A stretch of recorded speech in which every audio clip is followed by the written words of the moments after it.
A gente continua falando de Brasília, porque na volta do recesso parlamentar em fevereiro, a Comissão de Segurança Pública do Senado quer se debruçar sobre a lei da saidinha, que libera presos em datas comemorativas. O texto que foi aprovado na Câmara acaba com benefício, mas a ideia é fazer ainda algumas alterações. Quem está por dentro de tudo é Luciana Amaral, que fala direto de Brasília. Luciana, virou uma pauta do presidente do Senado, Rodrigo Pacheco, como já falamos aqui outro dia, e agora já dá para ter alguma ideia do que pode ser modificado no Senado? Boa noite.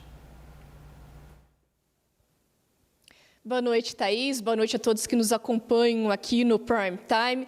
Realmente virou uma prioridade. Eu conversei com o presidente da Comissão de Segurança Pública do Senado, senador Sérgio Petecão. Ainda não tem uma data certa de votação, ainda precisa ser melhor discutido, mas sim está entre as prioridades. E mesmo assim, então, ele defendeu que se faça realmente alguns ajustes, algumas mudanças em relação ao texto que está sendo relatado pelo senador Flávio Bolsonaro.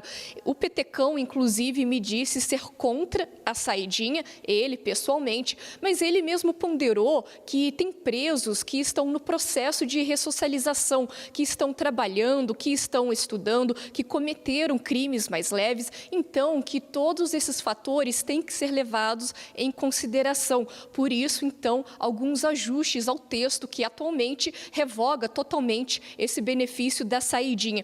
Também tem uma certa pressão de entidades dos direitos humanos para que se modifique o texto. Então, alguns senadores já estão trabalhando em cima disso. O senador Sérgio Moro, por exemplo, é um deles. E agora, vale a gente só destacar que, ao longo da tramitação desse projeto, no ano passado, somente o senador Jorge Cajuru apresentou uma emenda, uma sugestão de mudança ao texto. Emenda essa que foi rejeitada pelo Flávio Bolsonaro, e mais nenhum senador apresentou alguma sugestão de mudança, inclusive da própria base governista. E nisso, conversando também sobre reserva com alguns senadores, a gente sente que há uma certa injustiça na avaliação desses senadores com os quais eu conversei, nessa cobrança da votação repentina desse projeto de lei.